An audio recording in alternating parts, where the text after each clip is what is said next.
Espresso. I love a good espresso. Rich, dark, full-bodied, sweet. It's the foundation of any great coffee. Whether you're having a cappuccino, a flat white, a latte, and if you're enjoying it, the reason you're enjoying it because the foundation, which is the espresso, was correct. So, what I'm going to be doing is showing you how to get your espresso right out of your Giotto. There's a couple of simple rules. Dose and grind.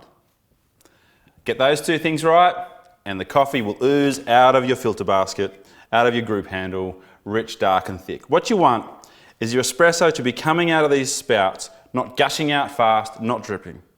You want dark and oozing. The way it's flowing out of these handles kind of looks like it's suspended for a moment before it falls into your cup. And that's what I'm going to show you how to achieve right now. First of all, dosing. Dosing is probably the one thing that's more often incorrect when people are making coffee. Often you see people making their coffee and they think it's flowing fast because they tamp too hard or because their grind is wrong. Most of the time it's simply because they're not dosing consistently and correctly. So I'm going to show you a couple of simple rules to getting your dose consistent and correct, which involves two things, dosing and sweeping. Turn our grinder on.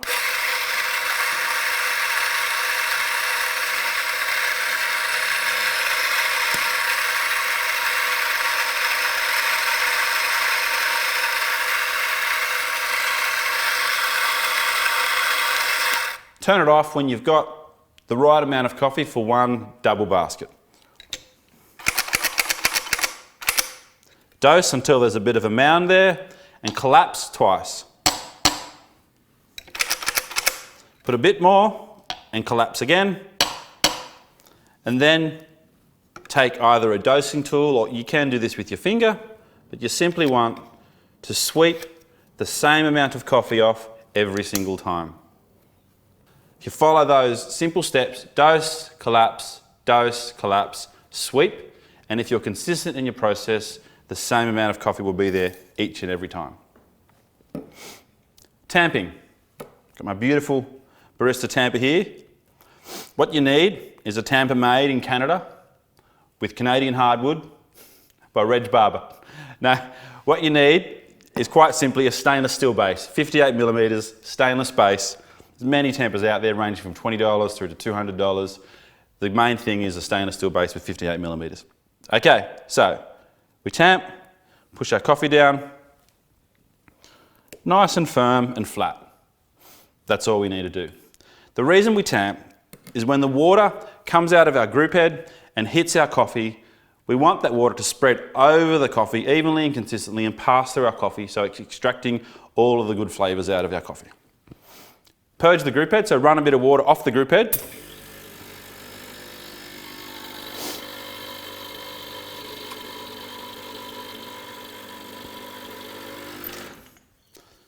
Put the lever back down, insert your group handle and activate the brewing cycle immediately.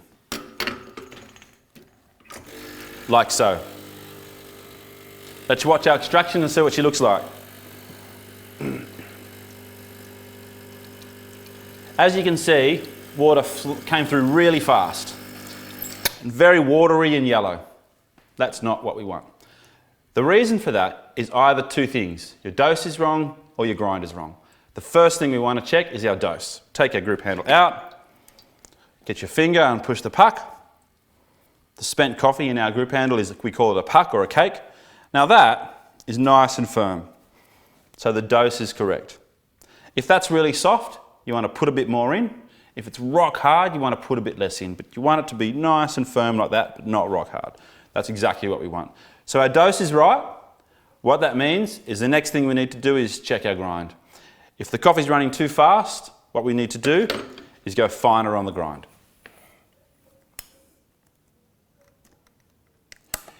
Usually on your grind, it will tell you which direction is coarser, which direction is finer. Read the instruction manual, look at the grind, it will tell you which way to go.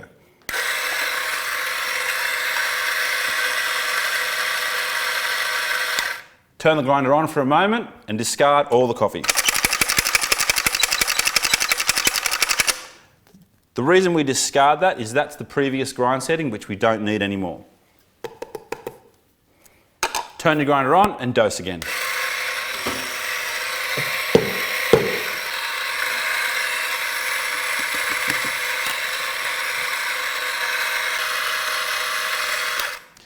You will have noticed that for each time after I knock out my cake, I wipe out this filter basket. The reason is there's lots of dirty, spent coffee grinds in there. What I want to do is wipe them out with a clean, dry tea towel. A tea towel that you only use for that purpose.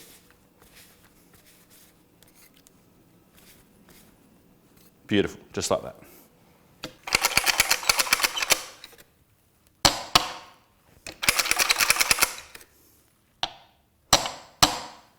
My dosing process is exactly the same as last time. What that means is my dose is the same, and the only thing I've changed is my grind selection.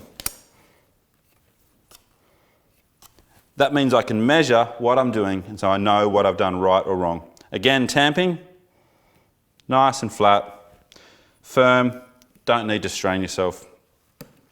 Lift your tamper if you like, and there's a few grind particles loose there, so just give it one more polish. Purge your group head and insert your group handle and activate the brewing cycle immediately. Now, before I said you've got to watch the extraction, my advice to you is to watch the way the coffee's flowing out of your group handle and taste the results. The more you do that, the better coffee you're going to make. Any good barista worth their weight will watch their shots and judge whether or not the coffee's going to taste good by how the coffee is flowing out of the group handle. Let's see what she looks like.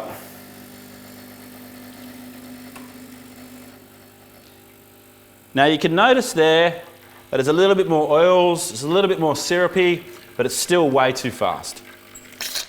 The previous extraction was really watery and thin. That one was a bit slower, but I'm going to need to go finer still. Finer, grinder on.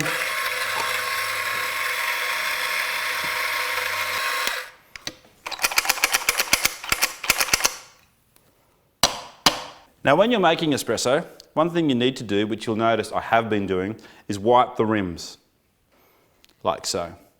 What that will ensure is there's no coffee grinds on your lugs here or on the filter basket, which will mean the rubber seal inside your group head will last longer. Purge, insert, and immediate brew. The reason we brew immediately, activate the brewing cycle as soon as we insert our group handle, is if you don't do that, you will burn the top of your coffee. See how she looks.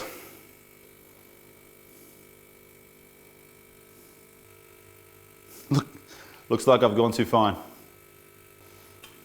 So, if it's too coarse, the coffee's going to be running too fast. If it's too fine, the water's going to struggle to get through. So I'll turn that off and go coarser.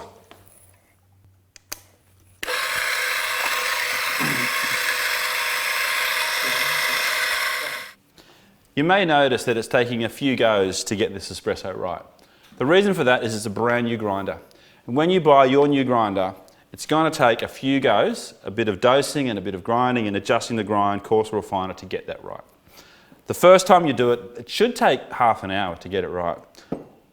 But once you've got that grind where you want it to be, each coffee you make will take no longer than it takes to make instant coffee. That's the beauty of a machine like this. Again, watching our extraction. All right, now we're getting there. Coming out nice and slow.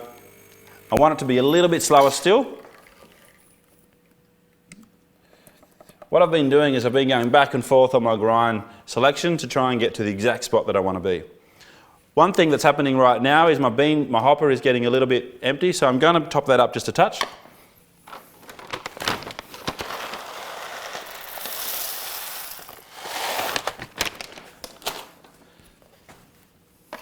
The reason for that is the weight of my beans on my grinder blades will ensure I've got a consistent grind. Incidentally, these beans that are in this hopper, you can close this chute and put them away when you're not making coffee.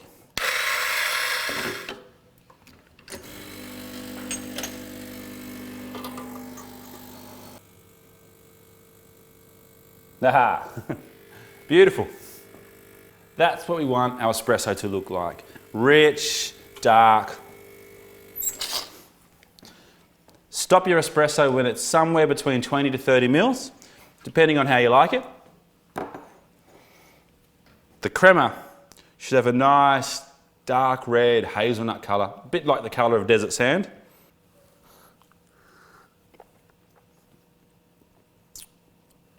Yeah, that's what I like, espresso. This espresso really is a beautiful coffee. Rich, full-bodied, sweet. These flavours you just cannot get out of cheap home espresso machines. And the reason you can extract those flavours out of the Giotto is the internal componentry is the same as a commercial espresso machine, but in a domestic package. And ideally what that means is the water hitting your coffee is at the correct brewing temperature. So what that means is the water, as it hits your coffee, is passing through coffee grinds, and the water is taking the oil off those coffee grinds and then flowing those oils with the water into the cup. And when that water is at the right temperature, it extracts the correct oils which bring that richness and that sweetness. So when the brewing temperature is below 92 degrees, it's not extracting the right oils. When it's hotter than 96 degrees, it's not extracting the right oils. When it's in between that temperature, say 94 degrees, as this machine can do and close to that temperature while it's brewing, you get clean, you get rich, you get sweet, gorgeous espresso. If you follow those simple steps I've shown you with your Rocket Giotto, you'll be able to create a great espresso.